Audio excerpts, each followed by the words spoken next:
साथियों नमस्कार। Real news channel में आपका हार्दिक स्वागत है।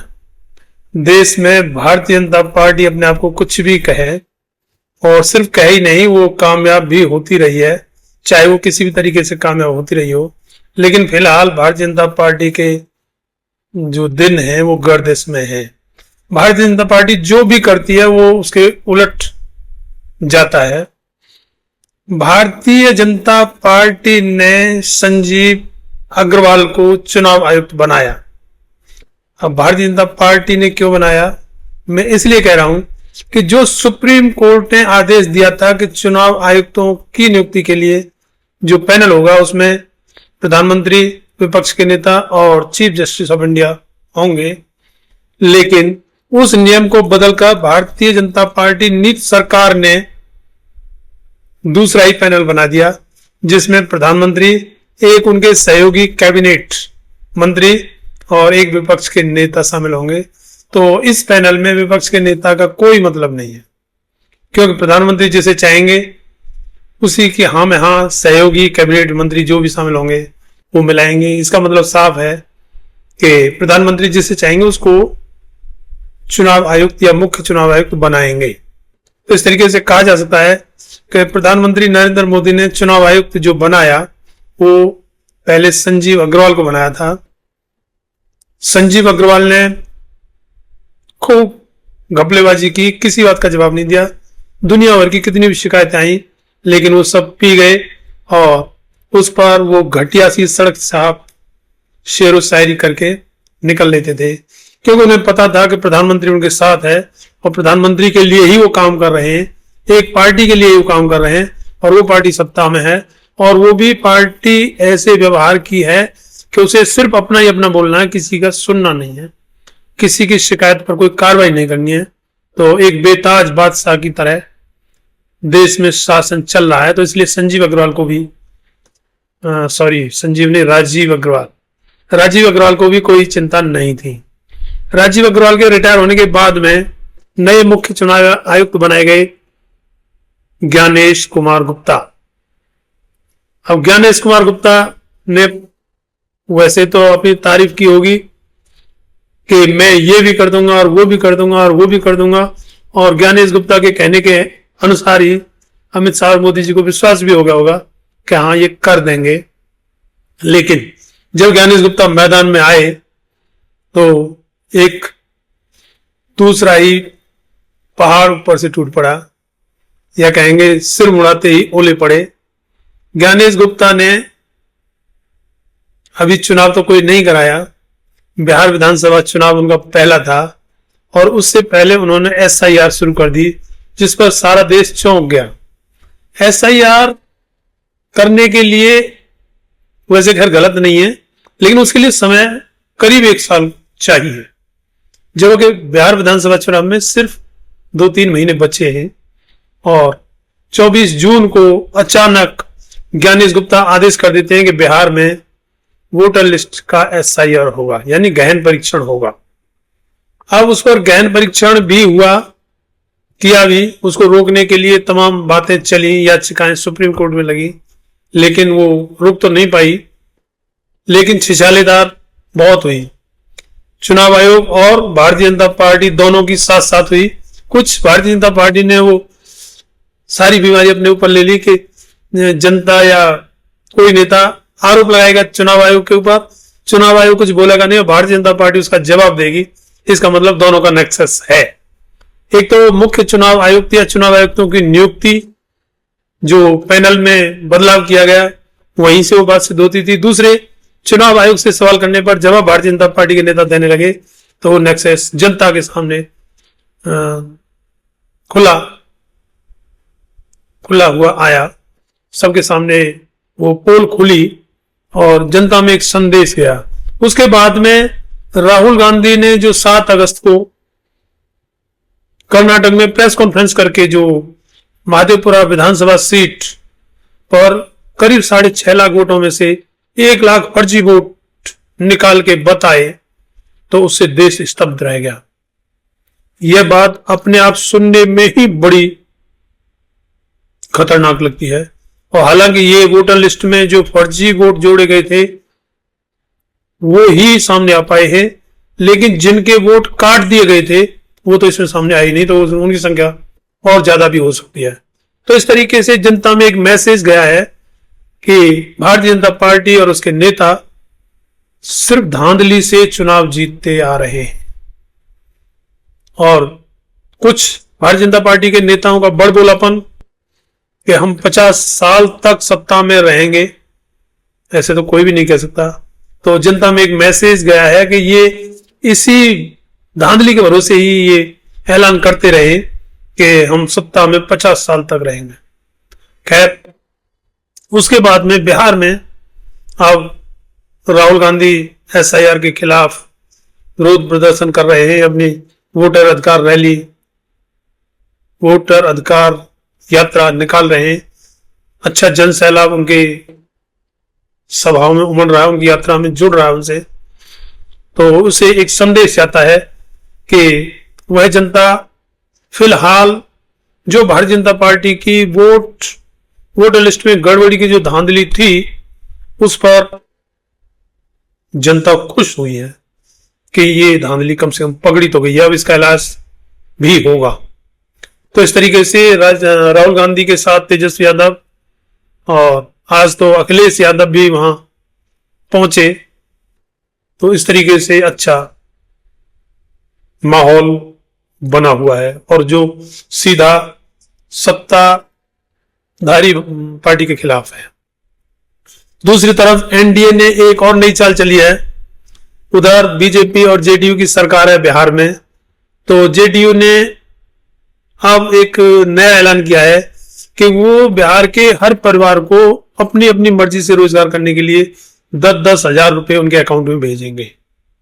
हालांकि ये एक रिश्वत की तरह ही माना जा सकता है कि चुनाव से ठीक पहले अकाउंट में 10-10 हजार रुपए भेजना, क्योंकि आप कितने 20 साल से सत्ता में हैं, तब तो आपने कभी 10 रुपए भी नहीं भेजे, और अब जब आपके खिलाफ माहौल बना हुआ है तो अब हर परिवार को 10-10 हजार रुपए भेज रहे हैं। खैर, वो चीज अलग है और उससे एनडीए पार पाना चाहता है, बिहार जीतना चाहता है, लेकिन लगता नहीं। इन सब के अलावा बिहार में आजाद समाज पार्टी के चीफ और नगीना से सांसद चंद्रशेखर आजाद बड़ी प्लानिंग कर रहे हैं। वहां एएमआईएम सहित अन्य पार्टियों से भी बात चल रही है, और अगर उनका गठबंधन बना तो एनडीए और इंडिया दोनों गठबंधन देखते रह जाएंगे। जनता चंद्रशेखर आजाद और उस गठबंधन के साथ होगी, जो साफ दिखाई दे रहा है, क्योंकि जनता जो बोलती है वो सामने दिखाई देती है, लेकिन जो जनता अब तक बोलती नहीं थी, वो गरीब, पिछड़े, दलित, मुस्लिम और अनुसूचित जाति, वो सभी वोट ऐसे हैं कि वो बोलते नहीं।